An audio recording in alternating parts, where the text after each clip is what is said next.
एनसीडीटी। जैसे इस वीडियो में हम देखेंगे कि 2025 के नेक्स्ट 4 मंथ्स दैट इज़ मई, जून, जुलाई, अगस्त आप लोगों के लिए कैसे रहेंगे। और अगर आप 2025 के फर्स्ट 4 मंथ्स या फिर लास्ट 4 मंथ्स के बारे में जानना चाहते हैं तो आपको लिंक्स नीचे डिस्क्रिप्शन बॉक्स में मिल जाएंगे। तो जैसे कि मैंने आपको इंट्रो में बताया, इस बारी मैं मंथ वाइज रीडिंग कर रही हूँ। सबसे पहले हम मई मंथ को देखेंगे और मई मंथ के लिए यहाँ पे बेड एंड डेथ के कार्ड्स हैं और ये कार्ड्स कहते हैं कि कहीं इस महीने कोई भी चीज़ या तो एंड हो रही है या फिर आप करना चाह रहे हैं, कोई भी नई बिगनिंग हो रही है या फिर आप करना चाह रहे हैं। और देखिए ये एंडिंग बिगनिंग कहीं मेजर लेवल के लिए रहती हुई दिख रही है। अब इस चीज़ को सुन के आपने परेशान नहीं होना। इनफैक्ट देखिए एंडिंग बिगनिंग तो पार्ट एंड पार्सल है, बट जो लोग थोड़ा बहुत भी टैरो के बारे में जानते हैं वो डेथ के कार्ड को सुन के या देख के थोड़े से परेशान हो सकते हैं। लेकिन डेथ के नीचे क्योंकि बेड का कार्ड है और बेड कहीं कंफर्ट की बात करता है। जब देखिए पूरा दिन हम थक के घर आते हैं और जैसे ही हम बेड पे बैठते हैं, लेटते हैं, तो एक रिलैक्सेशन हम महसूस करते हैं। तो बेड की एसोसिएशन कहीं कंफर्ट से है, कहीं एक रिलैक्सेशन से है। तो जो भी ये एंडिंग बिगनिंग हो रही है कहीं किसी लेवल पे कंफर्ट लाती हुई दिख रही है। इस कार्ड में भी देखिए कंफर्ट, डिज़ायर लिखा हुआ है। तो हो सकता है कि जो भी आपकी डिज़ायर है उसको अचीव करने के लिए कुछ चीज़ों को आपको एंड करना पड़ रहा है या फिर वो एंड हो रही हैं। और क्योंकि देखिए मई के बाद आता है जून, जून मंथ के लिए आप लोगों के लिए बहुत अच्छे कार्ड्स हैं, हाउस एंड 6 ऑफ पेंटिकल्स। तो जो भी एंडिंग बिगनिंग हो रही है वो कहीं अच्छी ही एनर्जीज या फिर अच्छी चीज़ें लाती हुई दिख रही है। और ये 4 महीने पिछले 4 महीने से बेहतर रहते हुए दिख रहे हैं। तो देखिए क्योंकि यहाँ पर हाउस का भी कार्ड है जून मंथ के लिए, तो कुछ के लिए लिटरली हो सकता है कि आप पुराना घर छोड़ रहे हैं, नए घर में जा रहे हैं। और हाउस भी कहीं कंफर्ट की बात करता है, स्टेबिलिटी, सिक्योरिटी की बात करता है। अगेन देखिए बाहर आंधी तूफान आ रहा है, आप अपने घर में आके एकदम से प्रोटेक्टेड फील करते हैं या फिर अदरवाइज भी घर is associated with comfort, stability. घर हमें स्टेबिलिटी भी देता है, सिक्योरिटी भी देता है और कितनी सारी चीज़ों से प्रोटेक्ट करता है। तो कहीं फिर से मैं कहूँगी एक स्टेबिलिटी, एक सिक्योरिटी इन दोनों महीनों में आ रही है। या फिर मई मंथ में कुछ चीज़ें अगेन मैं कहूँगी एंड हो रही हैं, कुछ नई बिगनिंग्स हो रही हैं या फिर आप चाह रहे हैं जो कि जून मंथ में कहीं एक कंफर्ट, कहीं एक स्टेबिलिटी, सिक्योरिटी ला रही हैं। अब एग्जाम्पल के तौर पे आपको बताऊं, कुछ के लिए हो सकता है पुरानी जॉब छोड़ के नई जॉब में जा रहे हैं, तो मई मंथ एक ट्रांजिटरी सा फेज़ है जहाँ पे आपने अगेन पुरानी जॉब को छोड़ा और नई जॉब को आप ज्वाइन करना चाह रहे हैं। कुछ के लिए कोई कनेक्शन भी हो सकता है। अब सिंपली देखिए जब एक लड़की की शादी होती है तो उसकी एक, या इनफैक्ट लड़की नहीं मैं कहूँगी लड़के की भी शादी होती है, तो वो सिंगलहुड वाला पीरियड ख़त्म होता है ना और फिर नई लाइफ शुरू होती है, शादीशुदा ज़िंदगी शुरू होती है, तो वो भी एक एंडिंग बिगनिंग ही हम कहेंगे। तो मैं आपको इसलिए एग्जांपल देकर समझा रही हूँ कि आपको पता लगे किसी भी तरीके की एंडिंग बिगनिंग हो सकती है इस टाइम पे। और कुछ के लिए सिंपली हो सकता है आप पुराने काम करने के तरीके को ख़त्म करना चाह रहे हैं, कोई बहुत ही स्ट्रॉन्ग बिलीफ सिस्टम्स आपके थे उनको आप एंड कर रहे हैं। अच्छा, कुछ के लिए ये भी हो सकता है अगर ज़्यादा ईटिंग, ड्रिंकिंग, मेकिंग हो रही है कुछ टाइम से या फिर इस तरीके की एनर्जीज़ हैं, तो आपको लग रहा है कि नहीं भाई थोड़ा टाइम तो इस लाइफस्टाइल को पॉज देना है और नए तरीके से या फिर नई डाइट को फॉलो करना है, नया एक रूटीन फॉलो करना है। तो सिंपली इस तरीके की भी एनर्जीज हो सकती हैं। यानी कि बहुत छोटे मोटे एंडिंग बिगनिंग या बड़े किसी भी लेवल पे एंडिंग बिगनिंग होती हुई दिख रही है। क्योंकि यहाँ पे डेथ का कार्ड है तो फिर से मैं कहूँगी मेजर लेवल पे एंडिंग बिगनिंग होती हुई दिख रही है। मतलब कि आप बिल्कुल किसी चीज़ को ख़त्म कर रहे हैं और बिल्कुल नए तरीके से किसी चीज़ को शुरू कर रहे हैं या हो रही है। अगेन रिलेशनशिप हो सकता है, कनेक्शन हो सकता है, प्रोफेशनल फ्रंट में जॉब हो सकती है, टीम हो सकती है, प्रोजेक्ट हो सकता है, नए तरीके से चीज़ों को डील करने का एक एटीट्यूड हो सकता है, कोई भी चीज़ हो सकती है। फिर से बेड का कार्ड है तो हो सकता है कोई आपकी डिज़ायर है जिसको अचीव करने के लिए ये सब आप कर रहे हैं या हो रहा है, या फिर जो भी हो रहा है कहीं आगे चल के आपके लिए कंफर्ट ही लाता हुआ दिख रहा है। क्योंकि देखिए एंडिंग बिगनिंग ना जितनी भी अच्छी हो, कहीं पुरानी चीज़ों के साथ हम इतने अटैच होते हैं, हमारा कंफर्ट जोन होता है कि हमें पता होता है वो सर्व नहीं करें, फिर भी हम उनको लेट गो नहीं कर पाते हैं। अगर देखिए आपका माइंडसेट इस तरीके का है तो आप परेशान होंगे। लेकिन अगर आपका माइंडसेट है गोइंग विद द फ्लो वाला, यूनिवर्स पे फेथ करने वाला, सरेंडर मोड में रहने वाला, तो इस पीरियड में आप परेशान नहीं होंगे। क्योंकि कभी कभी देखिए जिस टाइम पे एंडिंग बिगनिंग हो रही है, क्योंकि हम आगे तक के लिए चीज़ों को नहीं देख पाते हैं तो हम परेशान होते हैं। तो कुछ के लिए परेशानी हो सकती है, बट उसका रीज़न ये नहीं है कि कोई परेशानी है, इसका रीज़न आपका माइंडसेट जो कि पुरानी चीज़ों को नहीं लेट गो कर पा रहा है, नई जो चीज़ें आ रही हैं उन पे फेथ नहीं रख पा रहा है, उन पे कहीं उतना कॉन्फिडेंस नहीं रख पा रहा है, तो उस माइंडसेट की वजह से आप परेशान होंगे। और फिर से कहूँगी, अगर सरेंडर मोड में है, फेथ है, तो मई मंथ में नहीं परेशान होंगे। और जून तो आपका अच्छा जाता हुआ दिख ही रहा है। यहाँ पे हाउस का कार्ड है, तो जैसे कि मैंने अभी आपको बताया, अगर आप घर खरीदना चाह रहे हैं, घर बदलना चाह रहे हैं, तो ये पीरियड आप लोगों के लिए बहुत अच्छा रहेगा। अदरवाइज भी कहीं कंफर्ट रहता हुआ दिख रहा है, फैमिली पे ज़्यादा फोकस करते हुए दिख रहे हैं। एंड कहीं 6 ऑफ पेंटिकल्स का कार्ड फाइनेंशियली भी चीज़ों के ठीक होने की बात करता है। और इस टाइम पीरियड पे कहीं एक्सचेंज, आदान प्रदान, गिविंग एंड रिसीविंग वाली एनर्जी ज़्यादा रहती हुई दिख रही हैं। अब देखिए, ये गिव एंड टेक, ये आदान प्रदान सब सेजिटेरियस के लिए डिफर करेगा। कुछ के लिए हो सकता है कि आप किसी की हेल्प कर रहे हैं, कुछ के लिए हो सकता है सेजिटेरियस आपको हेल्प मिल रही है, जो भी चाहिए, चाहे फिर वो मनी हो, चाहे फिर वो अगेन पैसा हो, या लव हो, केयर हो। कभी कभी होता है ना कि हमें किसी की एडवाइस चाहिए होती है और हमारा लव वन बड़े अच्छे से हमें काउंसिल करते हैं। कभी कभी हमें उधार चाहिए होते हैं तो हमें मिल जाते हैं, उस टाइम हमारा काम बन जाता है। या फिर किसी को उधार चाहिए होते हैं, हमारे पास होते हैं, हम दे देते हैं। और इस टाइम पीरियड पे हो सकता है थोड़ी बहुत आप चैरिटी भी करें, थोड़ी बहुत आप सेवा भी करें। और फाइनेंशियली भी फिर से मैं कहूँगी अच्छा रहता हुआ दिख रहा है। रीज़न कोई भी हो सकता है, रीज़न मैं नहीं बता सकती हूँ क्योंकि ये जनरल रीडिंग है और सबकी सिचुएशन डिफर करेगी। All in all June month ठीक जाता हुआ दिख रहा है। इनफैक्ट ना केवल जून, जुलाई मंथ भी अच्छा जाता हुआ दिख रहा है।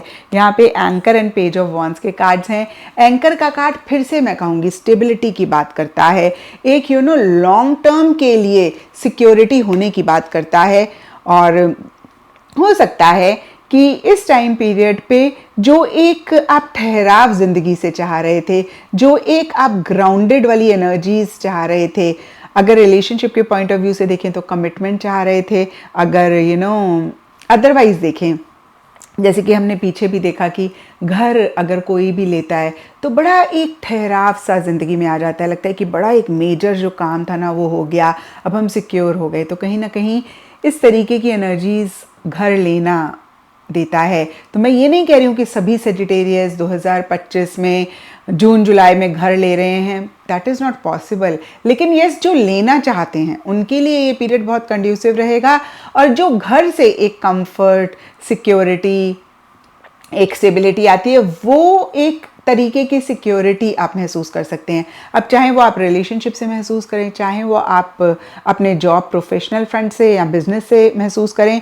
और कहीं देखिए, एंकर का कार्ड भी सेटलिंग डाउन और एक लॉन्ग टर्म के लिए आपको इत्मीनान रह सकता है, यस अब ये चीज़ हो गई, अब ये चीज़ मिल गई, अब ये ठीक हो गया। तो इस तरीके की एनर्जीज डीपर लेवल के लिए रहेंगी। और इसी वजह से या फिर अदरवाइज भी पेज ऑफ वॉन्ड्स का कार्ड कहता है एक एंथुजियाज्म है, एक एक्साइटमेंट है। लेकिन साथ ही साथ ये कार्ड कहता है कि शायद ओवर एक्साइटेड, ओवर एंथुजियास्टिक आप इस टाइम पीरियड पे हों। और अगर ऐसा आप पाएँ तो ज़रूर इस चीज़ को चेक करके करेक्ट करें। क्योंकि जब भी पेज ऑफ वॉन्ड्स का कार्ड आता है, मैं यही कहती हूँ कि आपने खास ख्याल रखना है, जोश में होश नहीं खोने हैं। तो अपने आप को ग्राउंड ज़रूर करें। और जो भी चीज़ आपको एक एंथुजियाज्म, एक्साइटमेंट या मोटिवेशन दे रही है, तो आपने उसको बैलेंस तरीके से ही डील करना है। तो फिर से मैं कहूँगी इमेच्योर एनर्जीज रह सकती हैं। कोई भी बड़ा डिसीजन, कोई भी बड़ी चॉइस, खासकर अगर आप जुलाई मंथ में या इन 4 महीनों में ले रहे हैं, तो किसी एक्सपीरियंशियल इंसान से जिनको आप ट्रस्ट करते हैं, जिन पे आपको फेथ है, उनसे ज़रूर डिस्कस कर लें। एंड कोई news, message, email, phone call या फिर इस तरीके की किसी चीज़ का वेट कर रहे थे इस मंथ में, दैट इज़ जुलाई मंथ में आपको मिल सकता है। और यहाँ पे देखिए, किसी ऑफिशियल डॉक्यूमेंट की आप वेट कर रहे थे या किसी भी तरीके की, अगेन मैं कहूँगी न्यूज़, ईमेल, फ़ोन कॉल, इस तरीके की अगेन मैं कहूँगी कोई भी चीज़ का आप वेट कर रहे हैं आपको मिल सकता है, वो एक हैप्पीनेस जॉय आपकी लाइफ में लाता हुआ दिख रहा है। इनफैक्ट हैप्पीनेस जॉय भी मैं नहीं कहूँगी, एक एंथुजियाज्म एक्साइटमेंट ला रहा है और कहीं एक स्टेबिलिटी ला रहा है, कहीं लॉन्ग टर्म के लिए कुछ चीज़ों को सॉर्ट आउट कर रहा है, कुछ चीज़ों को सॉल्व कर रहा है। अब देखते हैं कि अगस्त मंथ कैसा रहेगा। तो अगस्त मंथ के लिए टेम्परेंस का कार्ड कहता है कि एक बैलेंस आ रहा है। जैसे कि हमने देखा जुलाई मंथ में आप ओवर एक्साइटेड हो रहे हैं, ओवर एंथुजियास्टिक हो रहे हैं, और मैंने आपको कहा भी कि थोड़ा सा इन एनर्जीज़ में बैलेंस रखना बहुत बहुत इंपॉर्टेंट रहेगा। और अगर आप रखेंगे तो बहुत अच्छी बात है, नहीं तो अगस्त मंथ में खुद से ही कहीं आपको ऐसे लगेगा कि भाई अब थोड़ा सा ना पेशेंस रखो, थोड़ा सा इत्मीनान रखो। और कहीं देखिए टेम्परेंस का कार्ड कहता है कि बहुत कुछ ग्रेट नहीं हो रहा है अगस्त मंथ में, लेकिन कुछ भी खराब नहीं हो रहा है। कहीं एक जैसे बोलते हैं कि सब्र आता हुआ दिख रहा है, कहीं एक पीस आती हुई दिख रही है, सुकून आता हुआ दिख रहा है। हालांकि देखिए माउंटेन का कार्ड कहता है छोटे मोटे चैलेंजेस, छोटे मोटे इश्यूज अगस्त मंथ में रह सकते हैं, लेकिन कहीं वो चैलेंजेस, वो इश्यूज, वो प्रॉब्लम कहीं आपको बॉदर नहीं कर रही है, या फिर आप बहुत ही इत्मीनान से पीस के साथ उसको हैंडल कर रहे हैं। अगेन आपके ऊपर ये चीज़ हावी नहीं हो रही है। एंड कोई चीज़ अगर आप ओवर कर रहे थे तो कहीं अगेन एक बैलेंस आता हुआ दिख रहा है, और बहुत ही पीसफुली चीज़ों को रिजॉल्व कर रहे हैं, या फिर अगर कुछ इश्यूज मसले थे वो कहीं रिजॉल्व होते हुए दिख रहे हैं, या फिर मैं ऐसा भी कह सकती हूँ कि कुछ चैलेंजेस हैं लेकिन साथ ही साथ वो सॉल्व और रिजॉल्व भी हो रहे हैं। And temperance card also means coming back. तो होता है ना कि कहीं जब हम किसी जगह से दूर चले जाते हैं, और या फिर किसी इंसान से दूर चले जाते हैं, या खुद से ही कितनी बारी दूर चले जाते हैं, खुद से ही हम अपनी ही एनर्जी से अगेन कनेक्ट नहीं कर पाते हैं, तो August will be a month जहाँ पे एक सेंटर हो रहे हैं आप, कहीं you are coming back to that place, to that person, to that energy, to that self. तो कहीं इस तरीके की भी एनर्जीज रहेंगी all in all August month में, क्योंकि माउंटेन का कार्ड है। तो फिर से मैं कहूँगी कुछ चैलेंजेस, अब मेरे लिए पॉसिबल नहीं है कि मैं सब सेजिटेरियस को बताऊँ कि किस तरीके के चैलेंजेस रहें। इनफैक्ट मैं कहूँगी चैलेंजेस रहेंगे भी नहीं, ये आपके मन में ज़्यादा रहेंगे। जैसे कि मैंने आपको फर्स्ट 4 मंथ्स की रीडिंग में भी बताया कि ये जो डर होता है, फियर होता है, या डर और फियर की भी बात नहीं करूँगी, ये जो परेशानी होती है जो महसूस करते हैं, वो करंट सिचुएशन की वजह से हम मोस्ट ऑफ द टाइम्स नहीं महसूस कर रहे होते हैं। करंट सिचुएशन में जो चीज़ हमारे हिसाब से नहीं चल रही है, उसको लेकर या उसके बेसिस पर जो एक एक्सट्रीम नेगेटिव आउटकम अपने मन में हम सोच लेते हैं, उसको लेकर हम परेशान होते हैं। कहीं आगे ये तो नहीं हो जाएगा, वो मुझसे बात नहीं करे, कहीं ये तो नहीं मेरा रिश्ता उनके साथ ख़त्म हो जाएगा। तो इस तरीके का भी कई लोगों के मन में रह सकता है, यानी कि कोई कॉन्क्रीट इशू और प्रॉब्लम नहीं है, लेकिन आप ही मन एक इशू प्रॉब्लम महसूस कर रहे हैं, और कुछ के लिए लिटरली भी हो सकते हैं। लेकिन फिर से कहूँगी कि जो भी आप मन ही मन महसूस कर रहे हो, सरफेस लेवल के लिए इत्मीनान आप रख पा रहे हैं, इन एनर्जीज को अपने ऊपर हावी नहीं होने दे रहे हैं, आप कहीं बैलेंस मेंटेन कर पा रहे हैं, कहीं एक पीस रहती हुई दिख रही है, और कहीं पीसफुली कैसे चीज़ों को रिजॉल्व करें उस पर फोकस कर रहे हैं। और इनफैक्ट मैं कहूँगी अगर आप इस टाइम पीरियड पे बैलेंस नहीं रख पा रहे हैं तो बहुत इंपॉर्टेंट रहेगा बैलेंस मेंटेन करें, कोई भी चीज़ ओवरडू ना करें। अगर आप अपने गोल और मकसद पे इस टाइम पे नहीं फोकस कर पा रहे हैं तो बहुत इंपॉर्टेंट होगा कि आप अपने गोल मकसद पे फोकस करें। अगर आप कोई इशू मसले को लेकर परेशान हो रहे हैं तो बहुत इंपॉर्टेंट होगा इस टाइम पीरियड पे, और अदरवाइज भी खैर ये इंपॉर्टेंट होता है कि आप जो भी चीज़ आपको बॉदर कर रही है उस पर सिर्फ और सिर्फ 5% फोकस करें, और कैसे आप उसको सॉल्व कर सकते हैं, कैसे आप उसको रिजॉल्व कर सकते हैं उस पर फोकस करें। एंड यकीन मानिए अगर आपने उसके सल्यूशन पे फोकस किया तो आप डेफिनेटली इस टाइम पीरियड पे उस चीज़ को सॉल्व कर पाएंगे, क्योंकि टेम्परेंस का कार्ड कहीं चीज़ों के सॉल्व भी होने की या करने की बात करता है। एंड कुछ के लिए ये भी हो सकता है इस टाइम पीरियड पे जो भी आपका गोल है, मकसद है, आप उसके लिए डिफरेंट चीज़ें ट्राई कर रहे हैं कि आप कैसे उसको ठीक कर सकते हैं। होता है ना कभी कभी हम एक तरीके से करते हैं, हमें आउटकम रिजल्ट नहीं मिलता, हम दूसरे तरीके से करते हैं, हमें नहीं मिलता, फिर हमें लगता है चलो भाई इन दोनों को मिक्स करके हम कोई और नया तरीका निकालते हैं। तो इस तरीके की भी एनर्जीज इस मंथ में रह सकती हैं। तो ये था सेजिटेरियस आप लोगों के लिए 2025 के नेक्स्ट 4 मंथ्स दैट इज़ मई जून जुलाई अगस्त की रीडिंग। एंड देखिए इस रीडिंग को मैंने इंट्रो में बहुत अच्छी तरीके से बोला है आपको, आपने गाइडेंस की तरह लेना है, because nothing is written on the stone.